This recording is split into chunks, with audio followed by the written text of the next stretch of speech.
안녕하세요. 요번에 또 1-2 세포주 보전 그 중에서 이제 수행 내용에 관련돼 가지고 또 진행을 해보도록 할게요. 수행 내용 항상 얘기하지만 NCS 같은 경우에는 앞에 내용이 있고 그 다음에 뒤에 수행 내용이 있어요.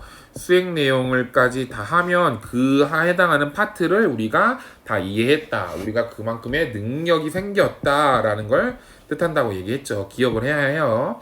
그래서 이번 시간엔 세포주 동결 건조에 대해서 얘기해 보도록 할게요. 이 세포주 동결 건조를 우리가 직접 실시를 한번 해보는 거예요. 그래서 이 실시를 해보고 다음에 이제 혹시라도 혼자 세포주 동결을 어떻게 하냐 하면 이 내용들을 기억을 했다가 하면 된다고 생각을 하면 돼요. 그래서 첫 번째로 이제 재료, 자료부터 한번 보도록 할게요. 첫 번째, 세포주가 필요하겠죠. 우리는 세포를 동결 건조시켜야 되니까 그 세포주에는 항상 얘기하지만 여러 가지 효모, 곰팡이, 동물세포,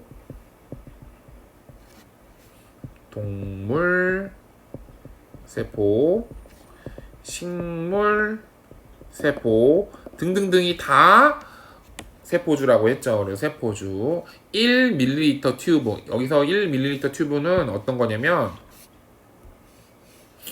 이렇게 생겼어요. 보여드릴게요. 이거 이렇게 펜이 너무 안 굳나? 요렇게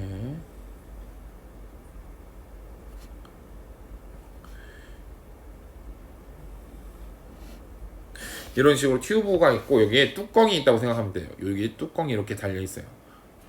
이 뚜껑이 달려 있어서 이게 몇 밀리리터?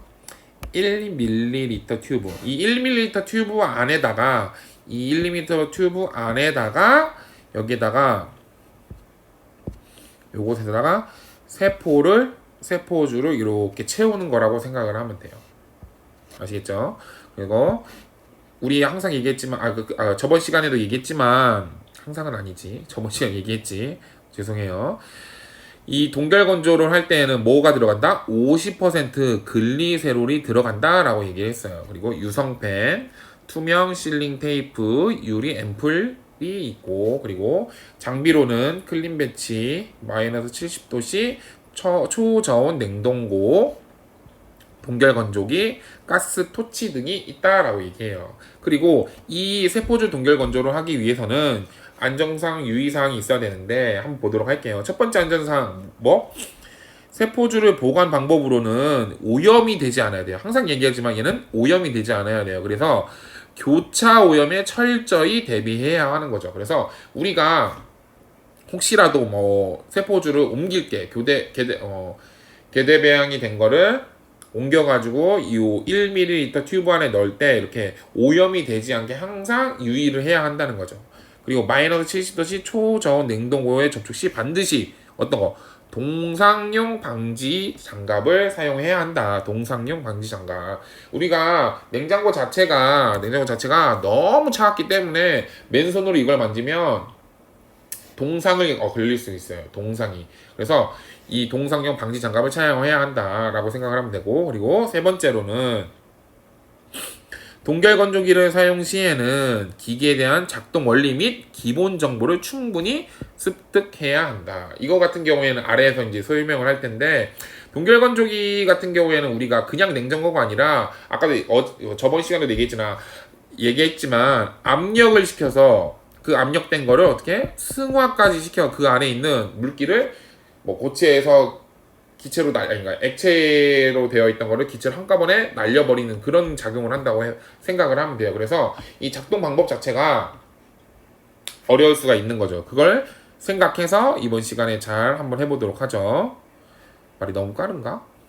제가 갑자기 또 집이 건조해서 그런지 말도 좀 꼬이고 입이 좀 마르고 이러네요. 다시 할게요. 그래서 수행 순서부터 한번 해보도록 할게요. 그래서 초저온 동결 건조 이용 세포주 보존 방법이에요. 이걸 다 설명을 할 거예요. 몇 단계로? 7단계로. 첫 번째, 배양된 세포주 준비. 우리가 어떤 거를 옮길 건지, 계대 배양시킨 거를 어떤 거를 세포주를 용기에다 담을 건지를 선택을 해야 하는 거죠. 그래서 액체 배지상에서 충분히 계대 배양시킨 세포주 용기를 클린 벤치로 이동시킨다. 여기서 질문. 고체 배지는 안 될까요? 우리 얼리는 거잖아요. 이미 고체 배지 같은 경우에는 고체상에 있기 때문에 사용하기가 조금 불편하고 액체 상태로 된 거를 얼려서 사용한다고 생각을 하면 되는 거예요. 두 번째, 보관 용기 준비. 클린 벤치 내 1.5mm 튜브를 보존 개수만큼 준비한 후 튜브 뚜껑 또는 옆면에 세포주의 정보, 균주 이름, 유전자 정보 등을 라벨링한다. 아까 얘기했죠? 이거 지금 이 옆쪽 라인에다가 쓰는 거죠. 세포 이름을 뭐라고 쓸까? 김동훈이라고 쓸까? 세포 이름을 김동훈 쓰고 뭐 날짜 쓰고 이런 걸 옆에다가 쓰는 거죠. 작성을 하는 거죠. 그래서 작성하고 라벨링 이름 쓰고 하는 게 라벨링이에요. 이름을 쓰고 정보에 대해서 쓰는 거죠. 그리고 세 번째, 동결 보존제를 준비를 한다. 우리 동결 보존제는 뭘 사용한다고 했었죠? 동결 보존제?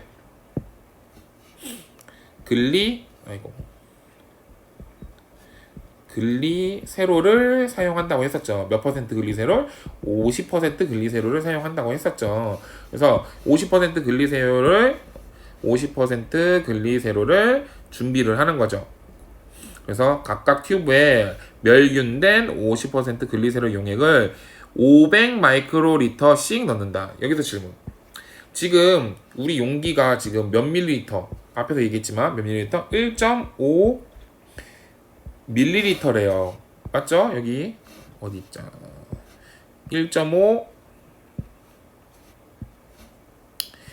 튜브, 1.5 밀리리터 튜브를 사용을 하는데 이 1.5리터 튜브 안에 얼마를 넣는다?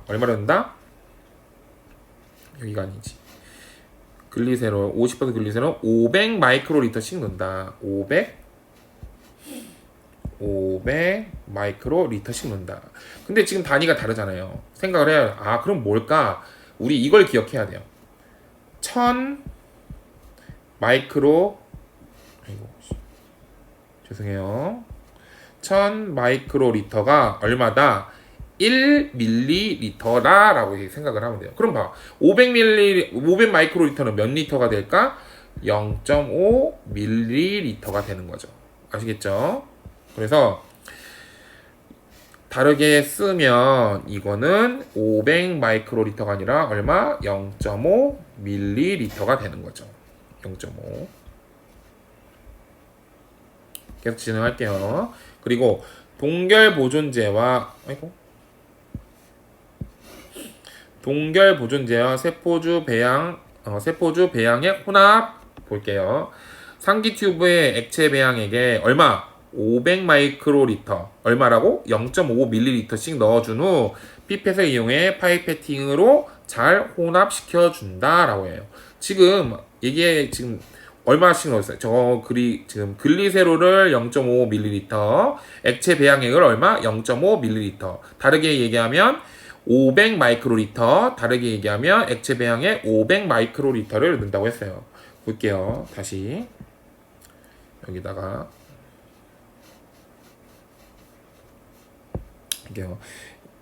500 마이크로리터. 이거는 얼마다? 0.5ml다. 이게 뭐다? 글리세롤이다.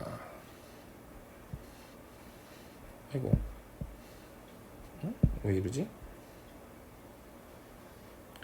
천천히 해야 되네. 이게 글리세롤이다. 그리고 배양액도 얼마? 500 마이크로리터. 얼마? 0.5ml를 넣는다. 그래서 두 가지를 다 넣는 거죠. 지금 글리세롤을 빨간색으로 배양액을 노란색으로 할게요. 그래서 글리세롤 지금 들어왔죠? 배양액을 들어갈 거예요. 이렇게 똑같이 얼마씩? 0.5 0.5, 0.5ml 혹은 500 마이크로리터, 500 마이크로리터. 근데 이거를 그냥 넣어주는 게 아니라 여기서 뭐 하라고? 파이페팅으로 잘 혼합시켜 준다고 했잖아요. 이 파이페팅이 뭐냐? 보여드릴게요. 이 파이페팅은 우리 파이펫이라고 피펫 필러랑 비슷한 기능을 한다고 쌤이 얘기를 했었잖아요. 그려야지. 이렇게 되어 있어서 여기에 팁을 꽂아요. 팁을. 이게 뭐 저번 시간에 얘기했지만 뭐 1000 마이크로리터인지 1000 마이크로리터인지 500 마이크로리터인지 여기 팁이라고 해서 용량에 따라서 계량을 할 수 있는 거를 꼽는 거예요. 그래서 뭐 100 마이크로리터라든지. 그래서 지금 500 마이크로리터 정도면 요걸 사용한다거나 이거 절반 요걸 사용하겠는데 이걸 뭐 2개 중에 아무거나 사용하겠죠. 그래서 요 두 개 중에 하나를 여기 아래다가 파이펫에다가 꽂아서 넣어서 혼합을 시키는데 혼합을 어떻게 시킨다? 이 두 개를 섞는 거예요. 막 넣었다 뺐다. 어디에? 이 파이펫에. 요 파이펫에다가 팁에다가 넣었다가 뺐다가 넣었다 뺐다가. 그럼 이 노랑하고 빨강하고 합쳐져서 무슨 색깔이 돼? 이 노랑하고 빨강이 합쳐져가지고 이게 파란색으로, 이 파란색 혼합됐다는 뜻이에요. 파란색으로 이렇게 혼합이 될 거다라고 하는 거예요. 그래서 이거를 뭐다? 여기서 얘기하는 파이패팅이다. 그래서 500 마이크로리터, 500 마이크로리터 글리세롤 액체 배양액 2개를 넣고 파이패팅을 하는 거예요. 요 방법으로. 아시겠죠? 5번째. 혼합액 실링. 1대1로 혼합된 글리세롤 스톡의 뚜껑을 확실히 닫은 후 3m 테이프, 3M 테이프, 3m라네. 3M 테이프를 이용하여 뚜껑 부분을 실링하여 준다. 실링이라는 게 밀봉이에요. 밀봉. 여기에 얘기하는 3M 테이프는 뭐 쉽게 밀봉 테이프라고 생각을 하면 돼요. 근데 상표를 그대로 썼네, 교과서에. 원래 교과서에 상표를 그대로 써도 되나 안 되나 모르겠네. 그래서 3M 테이프로 사용했고, 6번째. 혼합액 이동 및 보관. 밀봉된 글리세롤 스톡 튜브를 몇 도씨? 마이너스 70도씨 초저온 냉동고에 옮겨 놓아 보관을 한다. 그리고 7번째. 액체 질소를 이용해서 급속 냉동을 시키고, 6번째의 경우 상온에서 액체 질소의 글리세롤 스톡 튜브를 1, 2분 정도 담가 동결시킨 후 이를 마이너스 70도씨 초저온 냉동고에 옮겨서 보관시켜도 된다. 그래서 얘를 한꺼번에 바로 지금 마이너스 70도씨에 넣어도 되고 이 밀봉되어 있는 튜브를 어떻게 액체 질소에다가 1분에서 2분 정도 넣었다가 동결시킨 거를 마이너스 70도씨에 옮겨도 된다. 무슨 말이냐면 여기에 그림을 또 그려야지.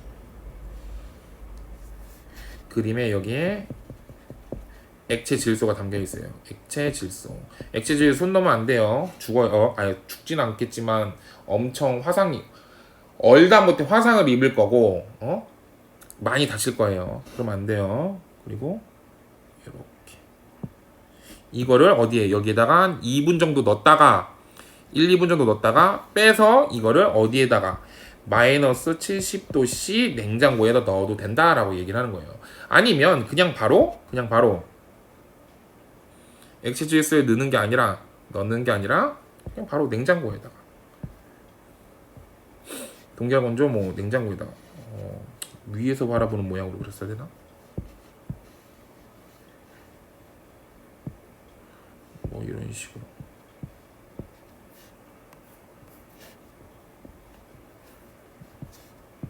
여기에다가 요거를 바로 이렇게 집어넣어도 된다라고 얘기를 하는 거죠. 바로. 그래서 이런 식으로 해서 초저온 동결 건조를 이용해서 세포주 보존을 설명을 드렸어요. 두 번째로 동결 건조기를 이용한 세포주 보존 방법. 이거는 아까도 얘기했지만 기계를 해야 하기 때문에 기계 사용 방법을 알고 있어야 돼요. 그래서 예비 동결을 먼저 시켜서 보존하고자 하는 세포주 배양액을 고려한 유리앰플의 크기를 결정하고 배양액을 넣고 마이너스 20도씨 또는 마이너스 70도씨 냉동고에 예비 동결을 수행한다. 보죠. 아까랑 달라요. 얘 같은 경우에는 뭘 이용한다? 유리 앰플. 이렇게 생긴 뭐 유리 앰플을 이용할 거예요. 유리 앰플을 사용할 건데 이 유리 앰플의 용량이 아까 여기 튜브는 몇 미리 튜브였죠? 1.5 밀리 튜브였죠. 1.5 밀리리터. 마이크로리터로 따지면 1500 마이크로리터 튜브였을 거예요. 여기가 얘가 이거 천천히 해야 되는데 이게 빠르게 하다 보니까 얘가 이렇게 튜브가